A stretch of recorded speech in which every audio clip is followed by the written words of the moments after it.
ಸುಂದರವಾಗಿ ಸೃಷ್ಟಿಸಿರಬೇಕು ಈ ವನವನ್ನ. ಇಂದಿನ ರಾಜ ಮಹಾರಾಜ ಇತಿಹಾಸದ ಚಿತ್ರವನ್ನ ನೋಡ್ತಾ ಇದ್ರೆ ಆಹಾ, ಆ ಕಲೆಗಾರನ ಕೈ ಚಳಕ, ಆಹಾ, ಅದು ಎಂಥ ಚಿತ್ರ ಇರಬೇಕು.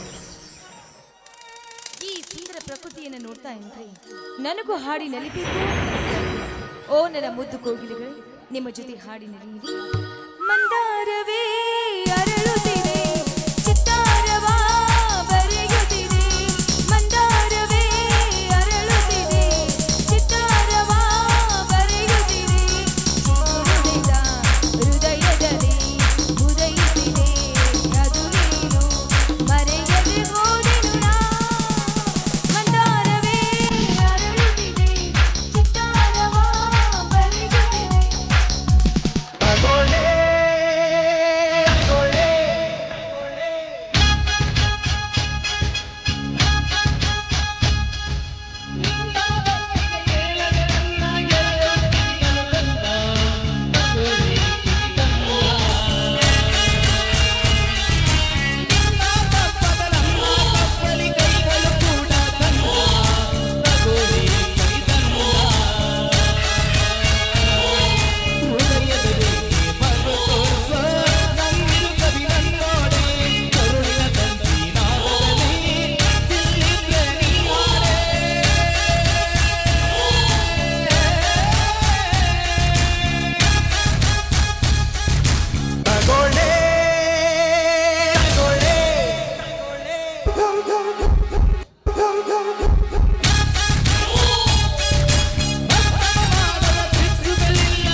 ये जीना भी कोई जीना है जिसमें कोई किक न हो। चेहरे पे गुस्सा, जुबान पे गोली, फिर भी दोनों हाथ काले।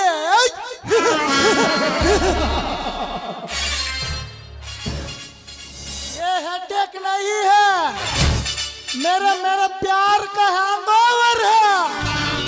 लक्ष्मी वाह, ವಾಹ್,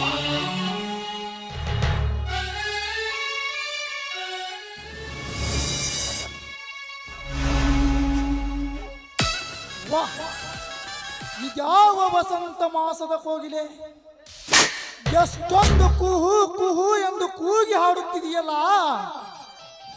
ಏನಿವಳ ಮೈಮಾಟ, ಆ ಸೂರ್ಯನ ಕಿರಣಕ್ಕೆ ಅರಳಿದ ಪುಷ್ಪದಂತೆ ಇದೆ ಇವಳ ಮೈಮಾಟ.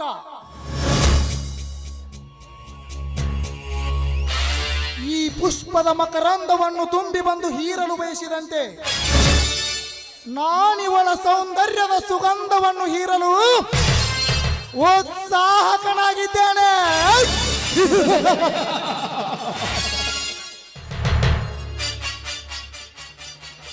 ಶ್ರೀಗಂಧದ ಬೊಂಬೆಯ ಪ್ರತಿಬಿಂಬ ಹೊಂದಿರುವ ಇವಳ ಪ್ರತಿಯೊಂದು ಅಂಗಾಂಗಕ್ಕೂ ನಾ ಮುತ್ತಿಕ್ಕಿ ಇವಳ ತುಟಿ ಕಚ್ಚಿ ಅದರ ಅಮೃತ ಸವಿಯುವುದೇ ನನ್ನ ಬಯಕೆ.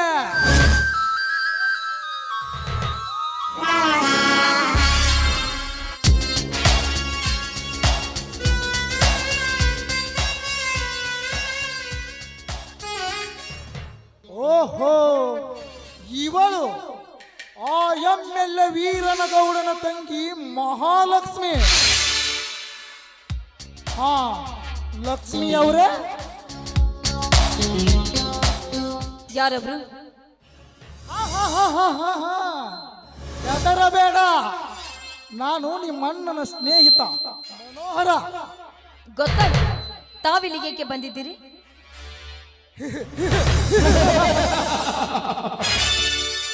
ನಿತ್ಯ ರಕ್ಷಣೆಯ ಪಂಜರದಲ್ಲಿ ಇರಬೇಕಾದ ಅರಗಿಳಿ ಇಂದು ರೆಕ್ಕೆ ಬಲಿತ ಹಕ್ಕಿಯಾಗಿ ಹಾರಾಡುತ್ತಾ ಎಲ್ಲರೂ ನೋಡುವ ಹಾಗೆ ಹೊರಗಡೆ ಬಂದಿದೆಯಲ್ಲ.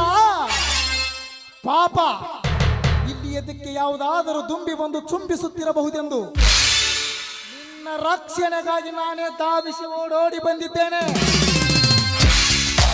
ರಕ್ಷಣೆ ಕೊಟ್ಟಿದ್ದಾಯ್ತಲ್ಲ, ತಾವಿನ್ನು ಹೋಗ್ಬೋದು.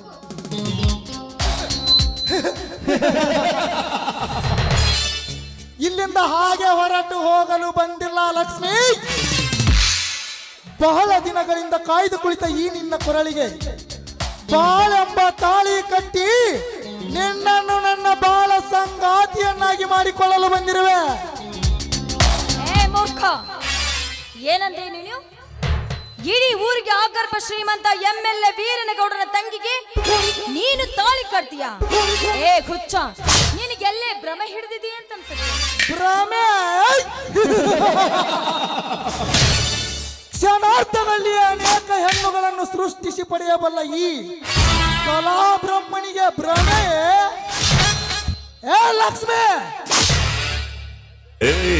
ನೀನು ಕೋಟ್ಯಾಧೀಶ್ವರನ ಮಗಳೇ ಆಗಿರಬಹುದು, MLA ತಂಗಿಯೇ ಆಗಿರಬಹುದು, ಆದರೆ ಈ ಮನೋಹರನ ಕಾಮ ಪ್ರೇಮದ ಕಟ್ಟಳೆ ಕಾಯಕ್ಕೆ ಅದಾವುದು ಸಮವಲ್ಲ.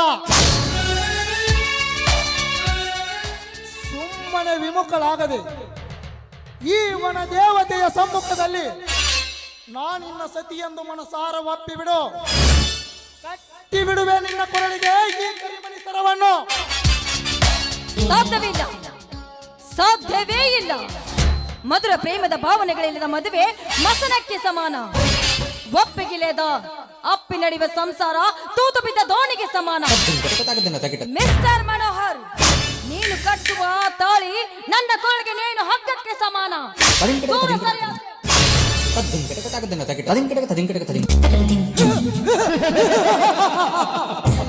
ನಾ ಕಟ್ಟುವ ಈ ತಾಳಿ ನೇಣು ಹಗ್ಗಕ್ಕೆ ಸಮಾನವೇ? ಮಧುರ ಭಾವನೆಗಳಿಲ್ಲದ ಮದುವೆ ಮಸನಕ್ಕೆ ಸಮಾನವೇ? ಏ ಲಕ್ಷ್ಮಿ, ಈ ನಿನ್ನ ಕೆಟ್ಟ ಆಲೋಚನೆಯನ್ನು ಬಿಟ್ಟು ಒಂದು ದಿಟ್ಟ ನಿರ್ಧಾರಕ್ಕೆ ಬಾ. ಈ ಭ್ರಮೆ ಎಂಬ ನಿದ್ರೆಯಿಂದ ನೀ ಬೇಗ ಎದ್ದು ಸದ್ಭಾವನೆಯನ್ನು ತುಂಬಿಕೊಂಡು ಈ ಚಲುವ ಚಂದಿರನ ಕೈ ಹಿಡಿದು ಈ ನನ್ನ ಹೃದಯದಂಗಳದ ಚುಕ್ಕಿ ನೀನಾಗು ಬಾ.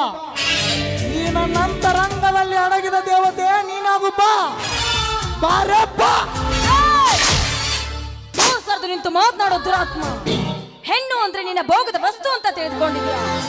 ಪ್ರಸಂಗ ಒಂದು ಒದಗಿ ಬಂದಿದ್ಯಾದ್ರೆ ನಿಮ್ಮಂತ ಕಾಮಕರ ಕೊರಳನ್ನೇ ಕತ್ತರಿಸಿ ಹಾಕಲು ದುರ್ಗಿ ಆಗ್ತಾರೆ. ಎಚ್ಚರ, ಎಚ್ಚರ. ಅದು ನನಗೆ ಎಚ್ಚರ. ಅದು ಈ ವೀರಾದಿ ವೀರನಿಗೆ ಎಚ್ಚರ.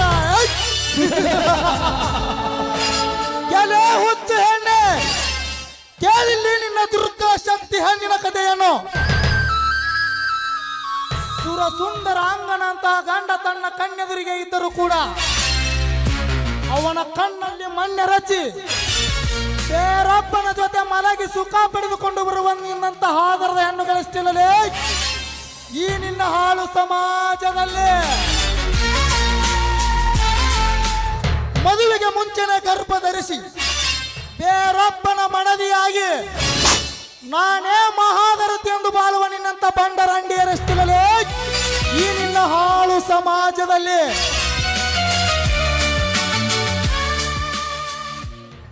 ಒಂದನೆಯವನಿಗೆ ಒಪ್ಪಿಕೊಂಡು ಎರಡನೆಯವನಿಗೆ ಎಲೆಡಿಕೆ ತಿನ್ನಿಸಿ ಮೂರನೆಯವನಿಗೆ ಮೂರ್ಖನನ್ನಾಗಿ ಮಾಡಿ ನಾಲ್ಕನೆಯವನಿಗೆ ನಕುಲ ಮಾಡಿ ಐದನೆಯವನಿಗೆ ವಂಚಿಸಿ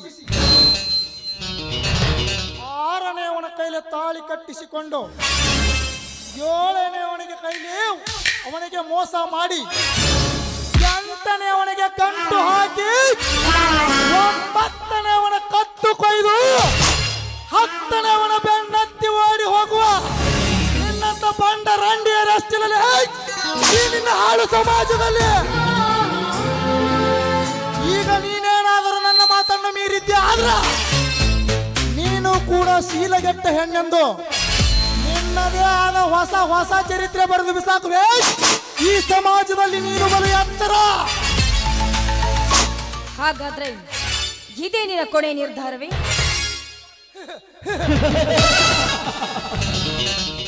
ನಿರ್ಧಾರವೇ ಎಂದು ಕೇಳ್ತಾ ಇದ್ದೀಯಲ್ಲ ಲಕ್ಷ್ಮಿ. ಎಂದು ನಿಮ್ಮ ಅಣ್ಣನ ಸ್ನೇಹಿತನಾಗಿ ನಿಮ್ಮ ಫ್ಯಾಕ್ಟರಿಯ ಎಂಡಿಯಾಗಿ ನಾನು ನಿಂತುಕೊಂಡಿದ್ದೇನೋ ಅಂದೇ ನಿನ್ನನ್ನು ನನ್ನ ಹೃದಯದಲ್ಲಿಟ್ಟುಕೊಂಡು ಸದಾ ನೆನಪಿಸ್ಕೊಳ್ತಾ ಇದ್ದೀನಿ. ನೀನದನ್ನು ಕಿತ್ತೆಸೆಯಬೇಡ ಲಕ್ಷ್ಮಿ, ಪ್ಲೀಸ್. ಓಹೋ, ಹೌದಾ? ಒಂದು ವೇಳೆ ಅದನ್ನ ಕಿತ್ಕೊಂಡ್ರೆ ಸತ್ಯ ಶಿರೋಮಣಿಯಾಗಿ ಬಾಳಬೇಕಾಗಿರುವ ಈ ನಿನ್ನ ಪವಿತ್ರವಾದ ಶೀಲಾತ್ಯೆಂದು ಸಿಪ್ಪೆ ಮಾಡಿ ತಿಪ್ಪಿಗೆ ಬಿಸಾಕುವೆ. ಎತ್ತರ. ಮುಚ್ಚೋ ಬಾಯ್ನ ಮೂರ್ಖ. ಈ ನಿನ್ನ ಮಾತಿಗೆ ಹೆದರಿ ಪವಿತ್ರವಾದ ಶೀಲವನ್ನ ಕದ್ಕೊಳ್ಳಕ್ಕೆ ನಾನೇನು ಕಚ್ಚಾ ಕುಲದಲ್ಲಿ ಹುಟ್ಟಿ ಬಂದವಳಲ್ಲವೋ? ಇಡೀ ನಾಡನ್ನೇ ಆಳುವ ನಾಡಗೌಡನ ಮಗಳಿದ್ದೇನೆ. ನನ್ನನ್ನೇ ಮುರ್ತಿಯೇನೋ? ಬಾರು ಹಾಗಾದ ಲಕ್ಷ್ಮಿ ಲಕ್ಷ್ಮಿ ಲಕ್ಷ್ಮಿ, ಕಾಳಿಂಗ ಸರ್ಪಕ್ಕಿಂತಲೂ ಭಯಾನಕವಾಗಿರುವ ಈ ಗಂಡಿಗೆ ಸವಾಲ್ ಹಾಕಿದೀಯಾ ಹೆಣ್ಣೆ? ಮುಗಿಯುತ್ತಲೇ ನಿನ್ನ ಶೀಲದ ಕತೆ. ಪ್ರೇಮದಂಟಿಗಾಗಿ ಸೊಂಟದ ಗಂಟನೆ ಬಿಚ್ಚಿ ಗರ್ಭ ಧರಿಸಿ ಬರುವ ಹೆಣ್ಣು ನೀನು. ನಿನ್ನಂತ ಹೆಣ್ಣಿಗೆ ಗರ್ಭದಾನ ಮಾಡುವ ಈ ವೀರಾದಿ ವೀರ ಪುರುಷನಿಗೆ ಸವಾಲೆಂದರೆ ಪಂಚಪ್ರಾಣ. ಒಂದು ಪಾಂಚಾಲಿಯ ಸೀರೆಯ ಸೆರಗನ್ನು ಎಳೆದ ಆ ದುಶ್ಯಾಸನ, ಅವನಿಗಿಂತಲೂ ಕಠೋರವಾಗಿರುವ ಈ ಮನೋಹರ ಎಂದು ನಿನ್ನ ಸೀರೆ ಕೆಡಿಸದೆ ಬಿಡಲಾರ. ಬೇಡ. ಅಯ್ಯೋ,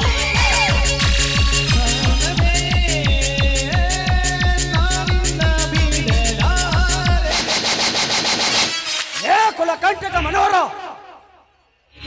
ಕೈ ಬಿಡಲೇ ಎಂಬಲ್ಲಿ ಹಣ್ಣನ್ನು. ಯಾವ ದಂಡಿಗೂ ಹೆದರಿಲ್ಲ, ಗಾಳಿಗೂ ಹೆದರಿಲ್ಲ, ಯಾವ ದೊಣ್ಣೆ ನಾಯಕನಿಗೂ ಹೆದರಿಲ್ಲ ಈ ಮನೋಹರ. ಈ ನನ್ನ ಸವಾಲಿನಲ್ಲಿ ಜವಾಬು ಕೊಡಲು ಬಂದಿರುವವನು ನೀನವನೇ ಮಗನೇ. ಭಾರತದ ಆರ್ಯ ನಾರಿಯರ ಘನತಿಸ್ತನಕ್ಕೆ ಧಕ್ಕೆ ಕೊಡುವ ನಿಮ್ಮಂತ ಕಾಮುಕರ ಕಣ್ಣು ಕೀಳುವ ಕೊರಬರ ಬೀರ ಸಂಗೊಳ್ಳಿ ರಾಯರ ವಂಶದ ಸೋರ. ಭಿಕಾರಿ ಬೀರ ನನ್ನ ಮಗನೇ, ಎಂದೋ ಸತ್ತು ಹೋದವರ ಹೆಸರನ್ನು ಹೇಳಿ ಚದುರಿಸಿಕೊಳ್ಳಬೇಡ ಈ ನಿನ್ನ ಹಿರಿಮೆಯನ್ನು.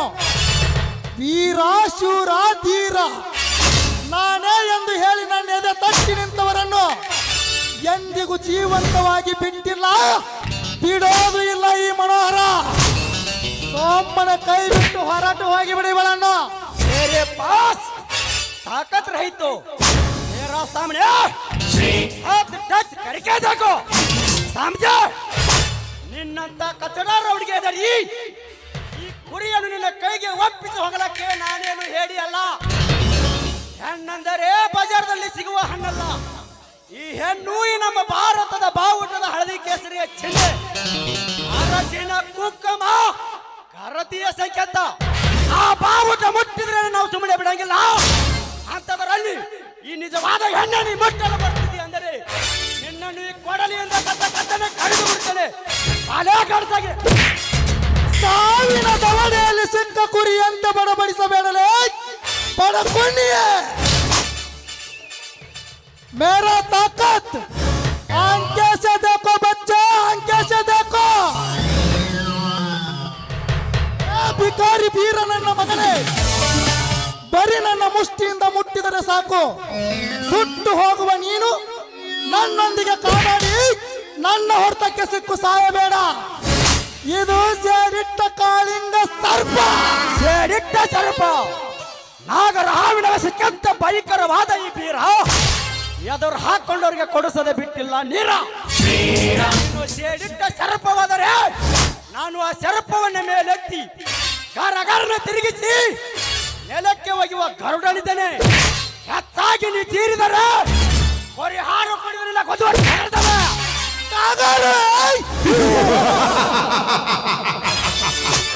ಭಿಕಾರಿ ಬೀರ ನನ್ನ ಮಗನೇ, ಕುರಿ ಆಗ್ಲಿ ಟಗರಾಗ್ಲಿ ಕೊಪ್ಪಿದಷ್ಟು ಈ ಮನೋಹರನಿಗೆ ಲಾಭ. ಕುರಿ ಬರೀ ಹಾಲು ಕುಡಿದವರೆಲ್ಲ ಟಗರಾಗಲಿಕ್ಕೆ ಎಂದೆಂದಿಗೂ ಸಾಧ್ಯವೇ ಇಲ್ಲ. ಲೇ ಮಗನ ಬೀರ, ಇದೊಂದು ಸಮಯ ಹೋಗ್ಲಿ, ಮುಂದೆ ಮುಂದೆ ನೋಡ್ತಾ ಇರು. ಈ ನನ್ನ ರಣರಂಗದ ಚದುರಂಗದ ಆಟದಲ್ಲಿ ನಿನ್ನ ಟಗರು, ಆ ನಿನ್ನ ಗರುಡು ಹೇಗೆ ನೆಲ ನೆಲ ನೆಲ ನೆಲ ಕಚ್ಚಿ ಬೀಳುತ್ತೆ ಅಂತ. ಬರ್ತೀನಿ ಮಗನ ಬೀರ, ಬರ್ತೀನಿ.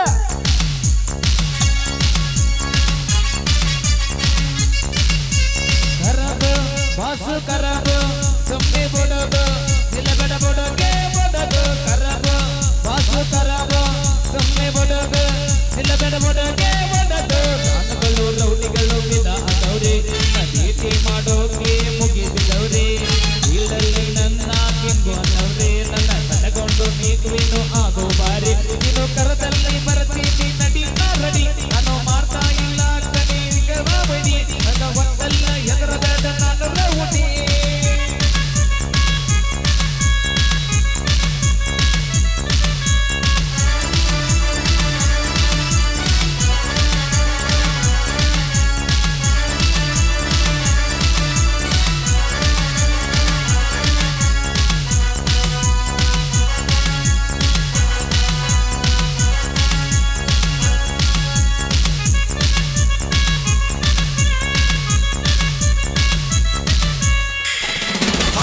ಹೋಗಲೇ ಹೋಗು. ಎಂತದಕ್ಕೆಲ್ಲ ಹೆದರುವ ಗಂಡಲ್ಲ ಈ ಬೀರ. ಯಾರೇ ಹಾವು ಕಡದ್ರ ಸಾಯಲ್ಲ, ಮೀಡಿ ನಾಗರ ಕಡದ್ರೆ ಬದುಕಲ್ಲ. ಮಗನ, ನೀ ನನ್ನ ಎದುರು ಹಾಕೊಂಡಿ ಅಂದ್ರ ನಿನಗಿನ್ನ ಉಳಿಗಾಲವಿಲ್ಲ. ಹಾ, ಈ ಕೆಟ್ಟ ದಾರಿಯಲ್ಲಿ ಒಂಟಿ ಹೆಣ್ಣು ಬರಬಾರದು. ಒಂದು ವೇಳೆ ಬರುವ ಪರಿಸ್ಥಿತಿಯೇ ಬಂದರೆ ಮನೆಯಲ್ಲಿ ನಿನ್ನ ತಂದೆ ತಾಯಿ ಇಲ್ಲ ಅಣ್ಣ ತಮ್ಮನನ್ನು ಕರೆದುಕೊಂಡು ಬರಬೇಕು. ಹೀಗೆ ಮನೆಯಿಂದ ಒಂಟಿಯನ್ನು ಹೊರಗಡೆ ಬಂದರೆ ಮನೆಯಲ್ಲಿ ನಿನ್ನ ತಂದೆ ತಾಯಿ ಮರ್ಯಾದೆ ಹಾಳಾಗುತ್ತೆ. 12ನೇ ಶತಮಾನದಲ್ಲಿ ಅಕ್ಕ ಮಾದೇವಿ ತನ್ನ ಬೆತ್ತಲೆಯ ಶರೀರನ್ನು ಕೇವಲ ತನ್ನ ಕೂದಲಲ್ಲಿ ಮುಚ್ಚಿಕೊಂಡ್ರು. ನೋಡಿಗಳ ಕಣ್ಣ ಅವಳ ಪಾದ ನೋಡ್ತಿದ್ದೇ ವಿನಃ ಅವಳ ದೇಹನಲ್ಲ. ಯಾಕೇಳು? ನೋಡುಗರ ಕಣ್ಣಲ್ಲಿ ಭಕ್ತಿ ತುಂಬಿತ್ತು, ಅವಳ ಮನಸ್ಸಲ್ಲಿ ಒಳ್ಳೆ ಭಾವನೆ ತುಂಬಿತ್ತು. ಇದು ಕಲಿಯುಗ, ಹೆಡಿಯವರ ಕಲಿಯುಗ, ಆತಲೆ ಹರಿಯವರ ಕಲಿಯುಗ. ಹಾ, ಅಂದಂಗೆ ತಾವ್ಯಾರು? ತಮ್ಮ ಹೆಸರೇನು? ನಾನು ಈ ಊರ MLA ವೀರನಗೌಡನ ತಂಗಿ ಲಕ್ಷ್ಮಿ ಅಂತ. ಓಹೋ, ಪಂಜರದೊಳಗಿಟ್ಟು ಸಾಕಿದ ನಿನಗ ಈ ಪರಿಸ್ಥಿತಿ. ಇರ್ಲಿ, ನಾನೇನು ಬರುತ್ತೇನೆ. ನಿಂತ್ಕೊಳ್ಳಿ. ಈ ನಿಮ್ಮ ಧೈರ್ಯ ಶೂರತನಕ್ಕೆ ನಾನು ಮನಸಾರೆ ಮೆಚ್ಚಿಕೊಂಡಿದ್ದೇನೆ. ತಮಾಷೆ ಮಾಡ್ತಾ ಇದ್ದೀರಾ? ಈ ಬಡವನನ್ನು ಹೊಡೆಯಪ್ಪ ಹಾಸ್ಯ ಮಾಡ್ತಾ ಇದ್ದೀರಾ? ಇಲ್ಲ ರೀ, ನಾನೇಕೆ ನಿಮಗೆ ತಮಾಷೆ ಮಾಡಬೇಕು? ನನ್ನ ಮನಸ್ಸಲ್ಲಿರುವ ಪ್ರೀತಿಯನ್ನ ನಿಮ್ಮ ಎದುರಿಗೆ ನಾನು ವ್ಯಕ್ತಪಡಿಸಿಕೊಂಡಿದ್ದೀನಿ ಅಷ್ಟೇ. ಯಾವಾದ್ರಿ ನಿಮ್ ಪ್ರೀತಿ? ನಮ್ಮಂತ ಬಡ ಹುಡುಗರ ನೋಡಿದ ತಕ್ಷಣ ಪ್ರಪೋಸ್ ಮಾಡೋದು, ಮನಸ್ಸಿನ ಲಾಶ ಹೊಡಿಸೋದು, ಕನಕಸಿನ ಗೋಪುರ ಕಟ್ಟೋದು, ಕೊನೆಗೆ ನಮಗಿಂತ ಶ್ರೀಮಂತ ಹೊಡಿಸಿದಾಗ ನಮಗ್ ಗುಡ್ ಬಾಯ್ ಹೇಳುದು, ಇನ್ನೊಬ್ಬನ ಜೊತೆ ಮದುವೆ ಆಗೋದು. ಅದಲ್ವಾ ನಿಮ್ ಪ್ರೀತಿ? ಕಡಿಮೆ ನಿಮ್ಮ ಪ್ರೀತಿಯ ಗುಂಗಲ್ಲಿ ಬಿದ್ದು ತಪ್ಪ ಸಾಕು ಸಾಯಕ್ಕೂ ಆಗದೆ ಕೈಯಾಗ ಸರಾಯಿ ಬಾಟ್ಲಿ ಹಿಡಿದು ದೇವದಾಸ್ಗಳಾಗ್ತೇವೆ. ಆಗ ನೀವು ನಿಮ್ಮ ಗಂಡನ ಕರ್ಕೊಂಡು ನಮ್ಮೂರಿಗೆ ಬರ್ತೀರ. ನೀವು ಬರುವ ದಾರಿಯಲ್ಲಿ ಕುಡಿದು ಮುಲ್ಕೊಂಡಿರ್ತೇವೆ. ಆಗ ನಿಮ್ಮ ಗಂಡ ಕೇಳ್ತಾನೆ, ಯಾರಿವನು ಕುಡಕ? ಆಗ ನೀವೇ ಕೇಳ್ತೀರಿ ಗೊತ್ತಾ? ಇವನು ಕುಡಕ ಅಲ್ಲ ಕಂಡ್ರಿ, ನಮ್ಮೂರಲ್ಲಿ ನಿಯತ್ತಾಗಿ ಭಿಕ್ಷೆ ಬೇಡುವ ಕಾರಣ ನೀವು ಕಟ್ಟಿಕೊಂಡ ಗಂಡನೆದುರಿಗೆ ಗರತಿಯಾಗಿ ಕಾಣ್ಬೇಕಲ್ಲ, ಅದಕ್ಕೆ. ಬಾ ಇದೆ ಅಂತ ಬಾಯಿಗೆ ಬಂದಂತೆ ಏನೇನೋ ಮಾತಾಡಬೇಡ. ಒಂದು ಹೆಣ್ಣು ಅಷ್ಟು ಕೀಳುಮಟ್ಟಕ್ಕೆ ಇಳಿದು ವರ್ತನೆ ಮಾಡೋದಿಲ್ಲ. ಆ ರೀತಿ ವರ್ತನೆ ಮಾಡಿದ್ದೆ ನಿಜವಾದ್ರೆ ಅವಳಿಗೆ ಸಮಯ ಸಂದರ್ಭ ಬಂದಿರುವ ಕಾರಣ ಅವಳು ಆ ರೀತಿ ವರ್ತನೆ ಮಾಡುತ್ತಾಳೆ ಅಷ್ಟೇ. ಅಷ್ಟಕ್ಕೂ ನಾನು ಕೆಟ್ಟವಳಲ್ಲ, ಒಳ್ಳೆವಳು. ನಾನು ನಿಮಗೆ ಯಾವತ್ತೂ ಮೋಸ ಮಾಡುವುದಿಲ್ಲ. ನಾನು ನಿಮ್ಮನ್ನ ಮನಸಾರೆ ಮೆಚ್ಚಿ ನಿಮ್ಮನ್ನ ಪ್ರೀತಿ ಮಾಡ್ತಾ ಇದ್ದೀನಿ. ನಿಮ್ಮೊಂದಿಗೆ ಮದುವೆ ಆಗಿ ಜೀವನ ಸಾಗಿಸಬೇಕು ಅಂತ ನಾನು ಎಷ್ಟು ಆಸೆಗಳನ್ನೇ ಇಟ್ಕೊಂಡಿದ್ದೀನಿ. ಈ ಬಡವನ ಜೊತೆ ಜೀವನ, ಈ ಬಡವನ ಜೊತೆ ಮದುವೆ. ದೂರದ ಬೆಟ್ಟ ದೂರ ನಿಂತು ನೋಡಿದ್ರೆ ನೋಡಕ್ ಕಣ್ಣಿಗೆ ಚಂದಾನೆ ಕಾಣಿಸುತ್ತೆ. ಆದರೆ ಆ ಬೆಟ್ಟದ ಹತ್ತಿರ ಹೋಗಿ ನೋಡಿದಾಗನೇ ಗೊತ್ತಾಗುತ್ತೆ ಆ ಬೆಟ್ಟದಲ್ಲಿ ಕೇವಲ ಕಲ್ಲು ಮುಳ್ಳಿನ ಆಗರವೇ ತುಂಬಿದೆ ಎಂದು. ಪ್ರೀತಿ ಕೂಡ ಹಾಗೆ. ಪ್ರೀತಿಯನ್ನು 2 ಅಕ್ಷರ ಹೃದಯದಲ್ಲಿ ಹುಟ್ಟಿದಾಗ ಬಹಳ ಸುಂದರನೇ ಅನಿಸುತ್ತೆ. ಆದರೆ ಮುಂದೆ ಅನುಭವಿಸ್ತಾನ ಅರ್ಥ ಆಗುತ್ತೆ ಈ ಪ್ರೀತಿಯನ್ನು 2 ಅಕ್ಷರದಲ್ಲಿ ಕೇವಲ ಕಣ್ಣೀರಿನ ಕಡಲೇ ತುಂಬಿದೆ ಎಂದು. ಈ ಕಣ್ಣೀರಿನ ಕಡಲಿನಲ್ಲಿ ಬಿದ್ದು ಹೋದವರಿಗೆ ನನಗೆ ಯಾಕಂದ್ರೆ ನನ್ನನ್ನು ಒಬ್ಬ ಬಡ ರೈತ ನನ್ನನ್ನೇ ನಂಬಿ ನನ್ನ ತಮ್ಮನ ಓದಿಗಾಗಿ ಊರಲ್ಲಿ ಸಾಕಷ್ಟು ಸಾಲ ಮಾಡಿದ್ದಾನೆ. ಆ ಸಾಲ ನನ್ನ ತಮ್ಮ ಇಂದಿಲ್ಲ ನಾಳೆ ತೀರಿಸುತ್ತಾನೆಂದು ಹಗಲು ಕನಸು ಕಾಣುತ್ತಿದ್ದಾನೆ. ಅವನ ಕನಸಿಗೆ ಮಣ್ಣೆಡ್ಸಿ ನಿಮ್ನ ಇಷ್ಟಪಡಕ್ಕಾಗಲ್ಲ. ನೋಡು, ನಿಮ್ಮ ಅಣ್ಣ ಅತ್ತಿಗೆರನ್ನ ದೂರ ಮಾಡಿಕೊಂಡು ನನ್ನನ್ನ ಪ್ರೀತಿ ಮಾಡಿ ಮದುವೆ ಆಗುವಂತ ನಾನು ನಿನ್ನನ್ನು ಕೇಳ್ತಾ ಇದ್ದ. ನೋಡು, ನಾನು ಹೇಗೆ ನಿನ್ನನ್ನು ಮನಸಾರಿ ಇಷ್ಟಪಡ್ತಾ ಇದ್ದೀನೋ ನೀನು ಕೂಡ ನನ್ನನ್ನು ಹಾಗೆ ಮನಸಾರಿ ಇಷ್ಟಪಡು ಅಂತ ಕೇಳ್ತಾ ಇದ್ದೀನಿ. ನಿಮ್ಮ ಅಣ್ಣ ಅತ್ತಿಗೆರನ್ನ ಒಪ್ಪಿಸುವವರೆಗೂ ನಾವು ಅಲ್ಲಿವರೆಗೂ ಮದುವೆ ಆಗುವುದು ಬೇಡ. ನಿಮಗೋಸ್ಕರ ನಾನು ಕಾಯ್ತಾ ಇರ್ತೀನಿ. ದಯವಿಟ್ಟು ನನ್ನ ಪ್ರೀತಿನ ಒಪ್ಕೊಳ್ಳಿ. ನೋಡಿ ಮೇಡಮ್, ನೀವು ಪ್ರೀತಿಯಲ್ಲಿ ಬಿದ್ದು ಒದ್ದಾಡ್ತಾ ಇದ್ದೀರ. ಜೀವನದಲ್ಲಿ ಪ್ರೀತಿ ಇರಬೇಕೇ ವಿನಃ ಜೀವನನೇ ಪ್ರೀತಿ ಆಗ್ಬಾರ್ದು. ನನ್ನ ಪ್ರೀತಿ ನಿಮಗೆ ಸಿಗಲ್ಲ. Good bye. ಒಂದ್ ನಿಮಿಷ ನಿಂತ್ಕೊಳ್ಳಿ ಮಿಸ್ಟರ್ ಬೀರು. ಈ ಲಕ್ಷ್ಮಿ ಯಾವತ್ತೂ ಯಾವುದನ್ನ ಬಯಸೋದಿಲ್ಲ. ಬಯಸಿದವಳು ಅಂದ ಮೇಲೆ ಅದನ್ನ ಪಡೆದುಕೊಳ್ಳುವುದು ಇತಿಹಾಸದಲ್ಲೇ ಇಲ್ಲ. ಅಂದಾಗ ಅದು ವಸ್ತು ಆದ್ರೂ ಸರಿ, ವ್ಯಕ್ತಿ ಆದ್ರೂ ಸರಿ. ನೋಡು, ನಾನು ನಿನ್ನ ಮನಸಾರಿ ಇಷ್ಟಪಟ್ಟು ಪ್ರೀತಿ ಮಾಡಿ ನಿನ್ನೊಂದಿಗೆ ಮದುವೆ ಮಾಡಿಕೊಂಡು ಜೀವನ ಸಾಗಿಸಬೇಕು ಅಂತ ಎಷ್ಟು ಆಸೆಗಳನ್ನ ಇಟ್ಕೊಂಡಿದ್ದೇನೆ. ಆದ್ರೆ ಅದನ್ನ ನಿನ್ನ ಮುಂದೆ ಹೇಳ್ಕೊಂಡೆ. ನೋಡು ಬೀರು, ಒಂದು ಒಂಟಿ ಹೆಣ್ಣು ತನ್ನ ಮನಸ್ಸಿನ ಭಾವನೆಗಳನ್ನ ನಿನ್ನ ಮುಂದೆ ವ್ಯಕ್ತಪಡಿಸಿದಳಂದ್ರೆ ಅದಕ್ಕೆ ಕರುಣೆಯನ್ನ ತೋರಿಸುವುದನ್ನ ಬಿಟ್ಟು ಈ ರೀತಿ ವರ್ತನೆ ಮಾಡ್ತಾ ಇದ್ರಲ್ಲ, ನೀವು ಮನುಷ್ಯರಲ್ಲ, ನೀವೊಬ್ಬರು ಕಲ್ಲು ಹೃದಯದ ಕಟುಕರು. ಅದು ನನಗೆ ಈಗ ಅರ್ಥವಾಯ್ತು. ಆದ್ರೆ ಅದಕ್ಕೂ ನನಗೆ ಬೇಜಾರಿಲ್ಲ. ಆದ್ರೆ ನಂದು ಒಂದೇ ಒಂದು ಕೊನೆಯ ಆಸೆ ಇದೆ. ಏನ್ ಗೊತ್ತಾ ಬೀರು, ಈ ನನ್ನ ಮನಸ್ಸು ನಿನ್ನ ಮನಸಾರೆ ಇಷ್ಟಪಟ್ಟಿದೆ. ನಿಮಗೇನಾದ್ರೂ ನನ್ನ ಮೇಲೆ ಮನಸ್ಸನ್ನೋದು ಇದ್ದಿದ್ದೆ ನನ್ನ ಮೇಲೆ ಕೈ ಹಾಕಿ ನನ್ನನ್ನ ಕೈ ಹಿಡಿದು ನನ್ನ ಪ್ರೀತಿಗೆ ಸಮ್ಮತಿಯನ್ನ ಕೊಡಿ. ನಿಮಗೆ ಇಷ್ಟ ಇಲ್ಲ ಅಂದ್ರೆ ಇಲ್ಲಿಂದ ಹೊರಟು ಹೋಗ್ಬಿಡಿ. ನಾನೊಬ್ಬ ಕಲ್ಲು ಹೃದಯದ ಕಟುಕನನ್ನ ಪ್ರೀತಿ ಮಾಡಲು ಕೇಳಿದ್ದೆ ಅಂತ ಸುಮ್ಮನೆ ನಾನು ಹೊರಟು ಹೋಗ್ತೀನಿ. ಆದ್ರೆ ನಾನು ಹೊರಟು ಹೋಗುವುದು ಮನೆಗಲ್ಲ, ಸ್ಮಶಾನಕ್ಕೆ.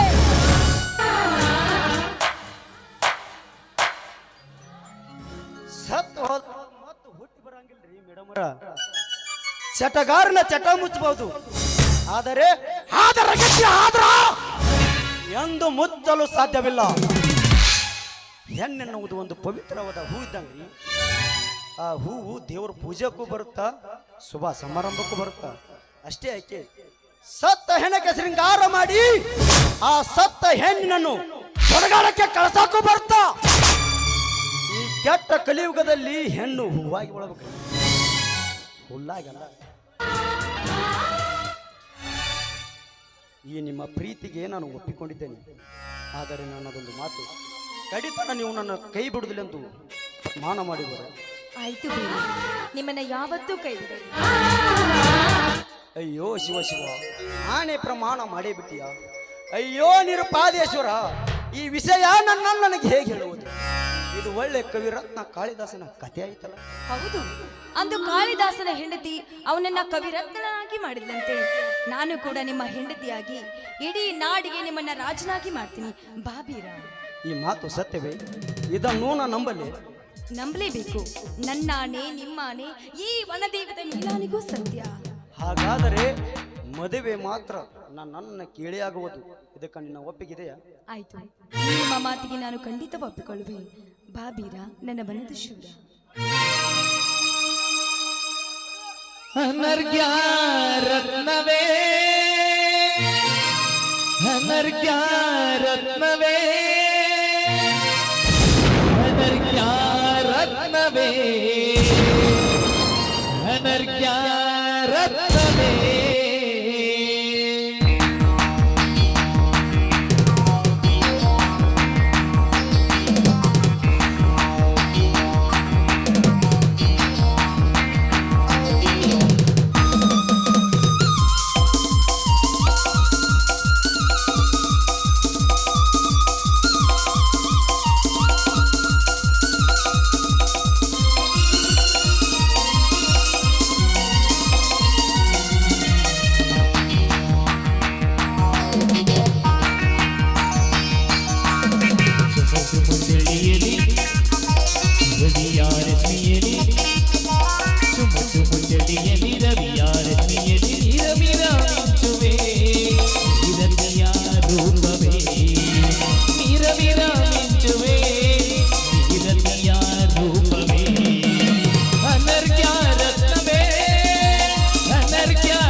ಆಶಾಲತೆಯಲ್ಲಿ ಈ ಆಶಾಲತೆಯಲ್ಲಿ ಲಾ ಲಾ ಲಾ ಲಾ ಲಾ ಲಾ ಲಾ ಲಾ ಲಾ ಲಾ ಲಾ ಲಾ ಲಾ ಲಾ ಲಾ ಲಾ.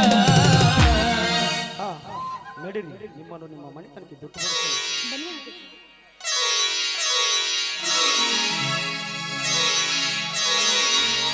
ಕರ್ರಕೊಂಡ ಭಕ್ತನ ರಡಿಯಾಗ ಪಟ ಪಟ ಬುಲ್ಲೆಟ್ಟ ಗಾಡಿನಾಗ